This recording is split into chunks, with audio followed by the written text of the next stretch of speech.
afternoon, Yaladim. Today we have a really special story.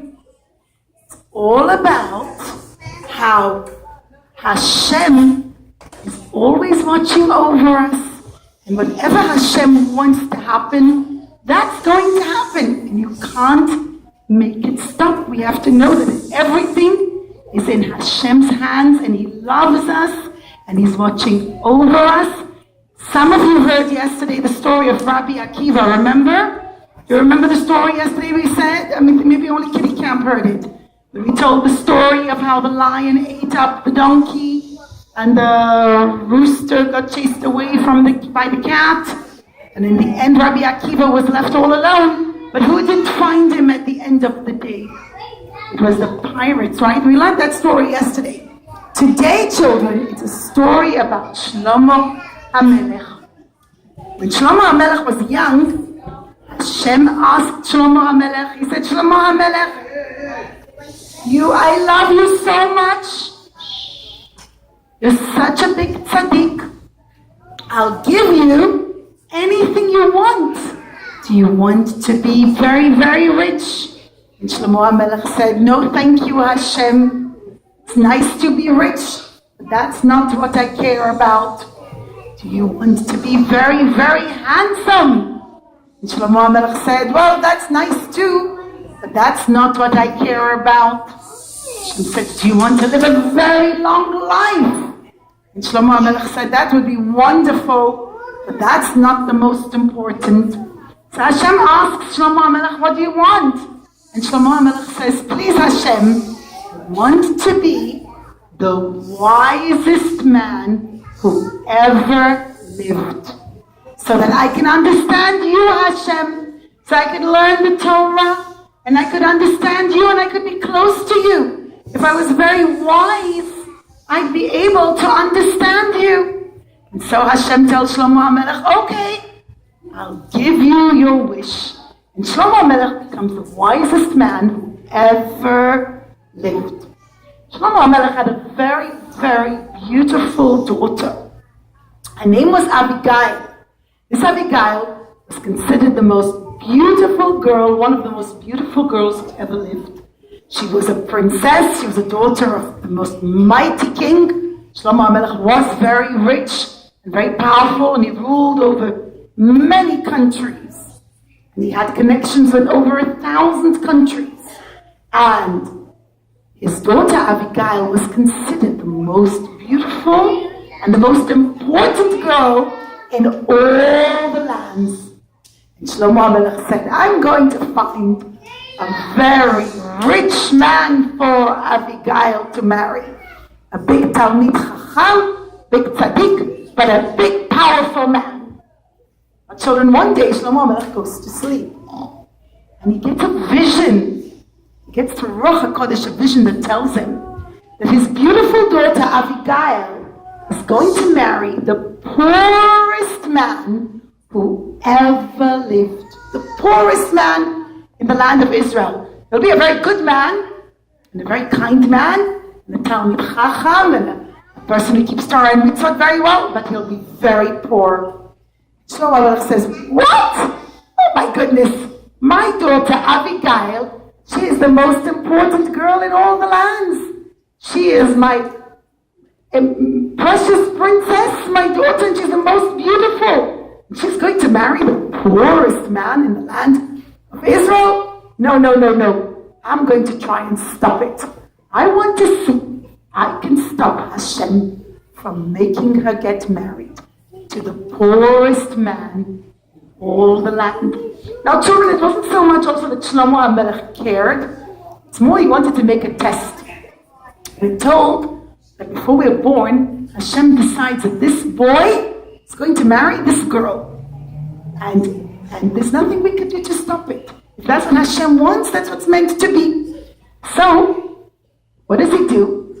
He sends his workers to an island, a little island in the middle of the sea called Tzipori.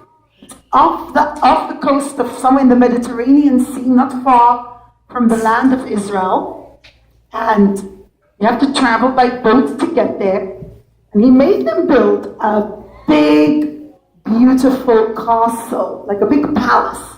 It was very, very, very tall. And its top of it went all the way up to the sky. It was very hard to reach the top of it. And he spent a long time building it. And it was surrounded by water. It was on an island. And after they built it, he took his daughter Abigail and he put her on the top of the castle. There was a balcony so she could have fresh air, and there was like a big pool of water, like a mikvah, like a swimming pool for her up on the balcony. And she had lots and lots of food she was given, so she would never need anything. And he took away the steps. After he put Abigail at the top of the castle, on top of the palace, Shlomo Hamelech took away the steps. Now you couldn't get to the top of the palace anymore. She was up there all alone, and at the bottom, Shlomo Hamelech put guards. He told the guards, you watch and make sure nobody goes to the top of the castle where Abigail is. Anybody tries to go, you have to kill them. It's a very, very strict rule. And the guards were very nervous about it. And they said, we better watch out. We better be very careful and make sure nobody gets to Abigail. Shlomo Hamelech made sure to lock her at the top of the castle and see what happens. And he said, okay, we're going to keep going around. And there were about 60 guards, children, who guarded this castle, the palace. And if anybody tried to go in, they'd get killed. But nobody tried to go in because the palace was built on a small island. I think it was the island of Tzipori. I hope I'm not getting it wrong. And it was so hard to get to. And they'd keep going round and checking and making sure that nobody was coming to the top of the palace. Now in the north of Israel, like Tzfat, there lived a very, very poor family. And this family, father and mother, had only one son. His name was Chaim. This Chaim was didn't have any money. And actually, Maura's not sure his name. I'm just calling him Chaim because Chaim means life. So I'm just calling him that. And Chaim had no money at all. He was very poor, and the parents were very poor. Chaim was always feeling very bad. I feel so bad. I shouldn't stay at home. When I'm at home, my father and mother worry about feeding me. I'm going to figure a way to take care of myself. I'm going to figure a way that they don't have to come and get me food. What should I do? What should I do? I don't know what to do to get food myself. And then Chaim thought, he said, you know what? All day I sit in yeshiva and I learn Torah. But I learned very well all about what's written inside the mezuzah and what's written inside the tefillin and what's written on a Sefer Torah. It's called the Sefer Stam. Samech stands for Sefer Torah, Taf stands for tefillin, and Mem stands for mezuzah. So Chaim was a sofer. He knew how to check mezuzot and tefillin and Sefer Torah very well. So he said, you know what? My dear parents, I'm not going to stay home anymore. I feel I'm too much of a bother for you. I'll go on my own and I'll find a way to eat. And his parents said, how? You're just a yeshiva boy. You don't have a single penny in your pocket and all your clothes are full of holes. How are you going to get food? And Chaim said, don't worry. I know how to check mezuzot and tefillin and Sefer Torah. I'll do that and hopefully people will give me food to eat. And that's exactly what we do. He'd travel from home to home, from village to village, and he'd look. If any house had a mezuzah on the door, then he would knock on that door, check to make sure it had a mezuzah, and he'd knock on the door. If they opened the door, he'd tell them, please, can I check your mezuzah for you? And even if the people were poor themselves and didn't have so much money, they would say, well, I'm not sure I have money to pay right now. So sorry. I don't really have money to pay for having my mezuzah checked. I would say, it's okay, I just need something to eat. And they usually said, sure, no problem. You check the mezuzah and we'll give you something to eat. Now children, it's very important to check the mezuzot quite often. We have to check the mezuzah twice in 7 years at least. Some people have to check the mezuzah every month of Elul. That's just before Rosh Hashanah. And there's a very, very precious custom that when a mommy is about to have a baby, when a woman is pregnant, that also then we check the mezuzot. So lots of people needed the mezuzot checked. And so Chaim would check the mezuzot, and he'd check, is it good? If it's not good, he'd fix it. And people gave him food to eat. And this is how Chaim now had what to eat. And he didn't starve, but he never had any money. One day, he got somewhat lost. The weather turned really bad. There was a terrible storm brewing. Chaim found himself caught in the middle of an open field.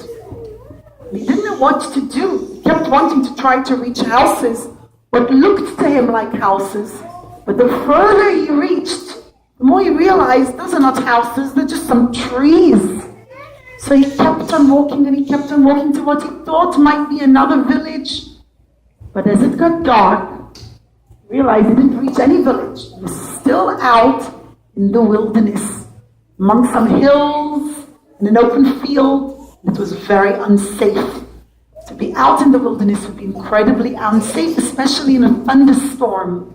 He'd catch this cold. He didn't have a lot of clothes or anything. He was very poor. And so Chaim started to pray to Hashem. And he said, Hashem, please save me. If I stay out here in the rain all night, in the soaking wet clothing, my clothes will get soaking wet. For sure, I'll catch a horrible illness, chas v'chalila, to stay in wet clothes the whole night. And I need shelter, I need something to cover myself up in. Please, Hashem, help me to find something to cover myself. How am I going to save myself? And of course, children, when we pray to Hashem, Hashem always listens to us. And sometimes we have to look a little harder. Chaim was praying for a house to go into. But there wasn't a house there. Hashem wasn't going to make a miracle and plop a house from the heavens. But Hashem sent something else. Out in the field, Chaim suddenly saw a cow. But this cow wasn't alive. It was just a hide. The skin of the cow, all the meat inside had dried up. The cow had died quite a while earlier. And now all that was left was just the skin. There was no meat inside. It was like empty. And so it was the skin and bones of the cow, but no meat. The inside was hollow. And Chaim thought, oh, Baruch Hashem, thank you Hashem for saving me. I'm going to use this cow like a little house.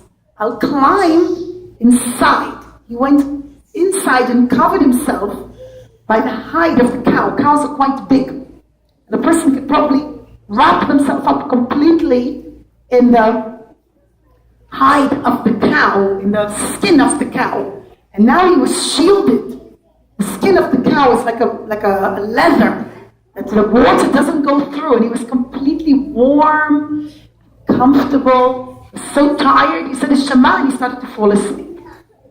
And without him realizing, while he was sleeping inside the cow, suddenly there came a very big bird. This bird was an eagle. Eagles are very strong birds. They're actually the size, they're bigger than people. They're very strong, they're taller and bigger than people. Mara just has a little puppet here. But some of the eagles are very, very strong and very powerful. My mother, Zichronah Livracha, told me a story that once when she was a little girl, she was in a country called India. And India has a lot of eagles. And she was standing on the balcony of their apartment, and she was eating like a salami sandwich. A sandwich is some meat that her mother made it for her. And she was quite little. She was about 7 or 8 years old. And all of a sudden, an eagle swooped down and came to grab her and she was holding on to it. She didn't realize it happened so fast that the eagle, as she was holding the bread, it suddenly came, it was catching hold of her arm also, and it literally practically picked her up. And she got so scared, she started to shriek. She managed to pull herself away, and she fell back on the balcony. Baruch Hashem, she was safe, but the eagle stole her bread. She didn't care about the bread, but she said it was a very frightful experience that a huge bird is so strong it can pick up a person. Now, eagles like to eat dead animals, especially things like dead cows. And so the eagle came flying down in the middle of the night, and it found the hide of a cow. And with its clawy feet, the legs are like very, very strong. With its claws, the eagle picked up this cow. But who was inside the cow? But remember, children, who was inside? Right, Chaim, the boy, was inside the cow. He didn't even realize. And as he's sleeping, he says, something's a little wrong here. What happened to the ground? The ground's moving. Like he woke up all jolted. And he's feeling like he's flying. He goes, what an odd dream I'm having. It's so strange, it's just dreaming. I really feel like I'm moving. And he sticks his head out. And to his utter bewilderment and dismay, he starts to look up and goes, oh my goodness! This cat eagle has picked me up with the cow. He says, Shema Yisrael Hashem, please save me! I'm flying so high up in the sky.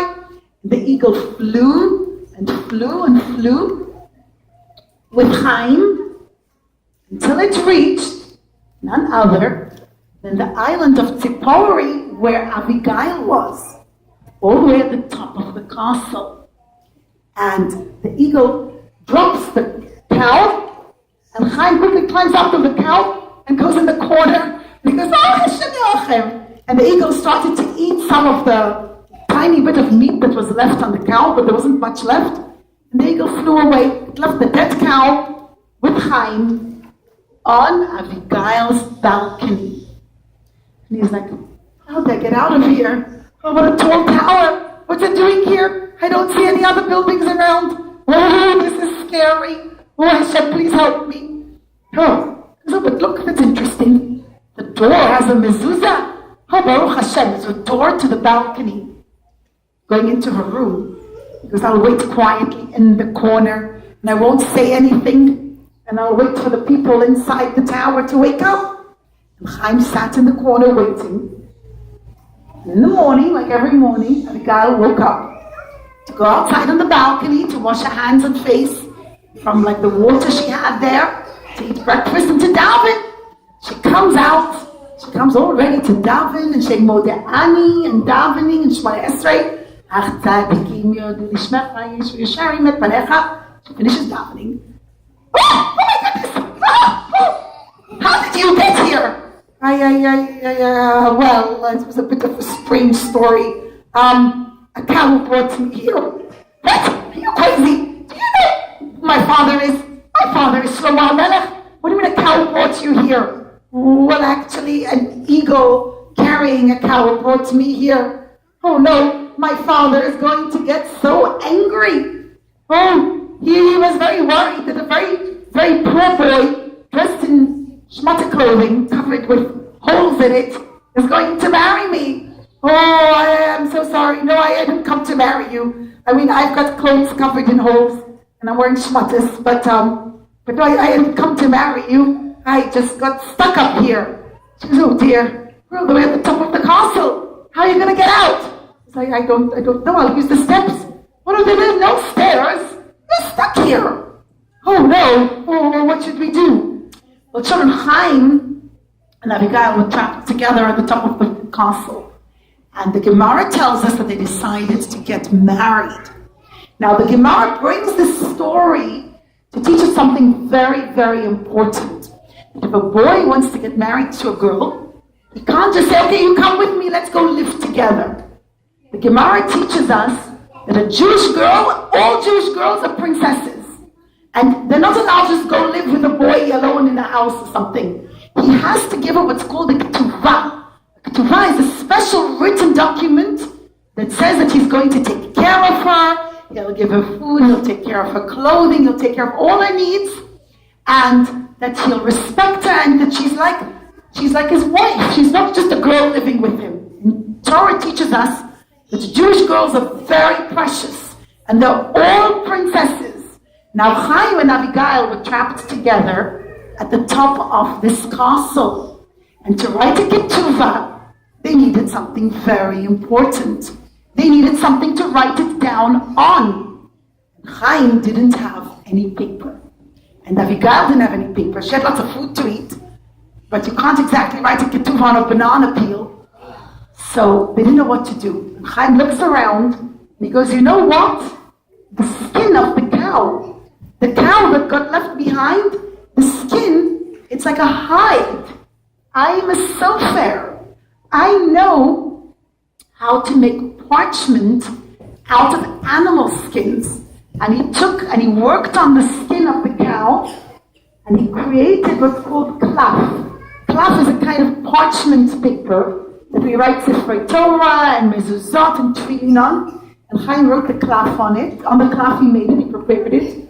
And then he found a feather left behind from the eagle. The eagle had shed a feather. And he came to write the ketuvah, but they didn't have ink. And here the Gemara tells us this story to teach us how completely important it is that we write the ketuvah, that we're very careful. Jewish boys and Jewish girls are very respectful to each other. And we make a nice Jewish house and we live together, but we make sure to make a proper wedding and to write a ketuvah. And he didn't have ink. And Chaim said, you know what? I'll cut myself and I'll use my own blood. And even though it hurt him and he had to lose a lot of blood to do this, he said it doesn't matter. It's so important to have a ketuvah, to have a proper Jewish wedding, that he used his own blood. And with his own blood, Chaim wrote out the ketuvah. But now they needed 2 witnesses. The Torah teaches us we need 2 witnesses. So they davened to Hashem and they said, Hashem, please send us. Nobody could come to the top of this castle, to the top of this tower. Please help us. And Hashem sent down 2 angels, Malach Michael and Malach Gavriel. 2 angels were told came down from Shamayim, and they bore witness that these 2 people, that Chaim, although it wasn't his real name, sorry children, Mara doesn't know his real name, and Abigail, the daughter of King Shlomo Hamelech, sorry counselors, can we try to keep an eye on some of the kids, please? Got married, that they made a proper, nice Jewish wedding. And Chaim and Abigail were very happy living top of the castle. Now, after about a year, Hashem gave them the best present anyone could wish for. It's better than money, it's better than toys, it's better than goodies.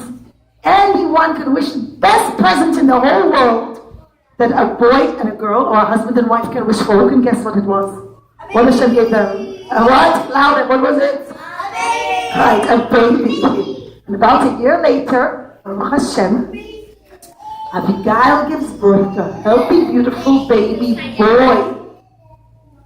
And he said, we're going to keep this secret. Now, Abigail was very careful to keep it quiet, not to make a noise or anything. That Chaim was living, but he was a husband when she got married. They were worried, what would Shlomo Hamelech do? He built this whole castle to hide her at the top, and here Chaim still got to her and married her. Now, one evening, the soldiers were outside, and they were patrolling to make sure that no one was coming to Abigail. They were a little tired and sleepy. When all of a sudden they hear,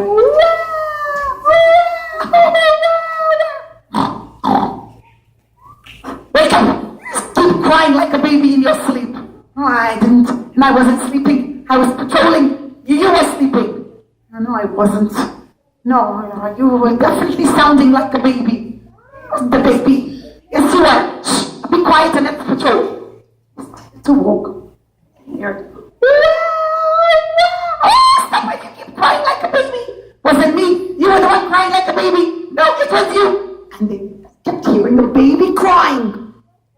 And finally they said, shh, everybody be quiet. They gathered all 60 of the soldiers, of the guards. Nobody made a sound.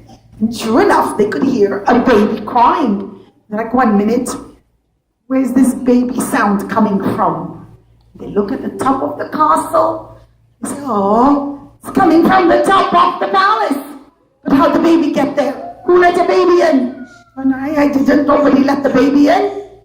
They said, oh my goodness, the only way Abigail could have had a baby is if she got married. You need a daddy and a mommy. Hashem puts a baby in her mommy's tummy, but you need a daddy and a mommy. And so they said, oh no, how did a boy get up there to marry Abigail so she could have a baby?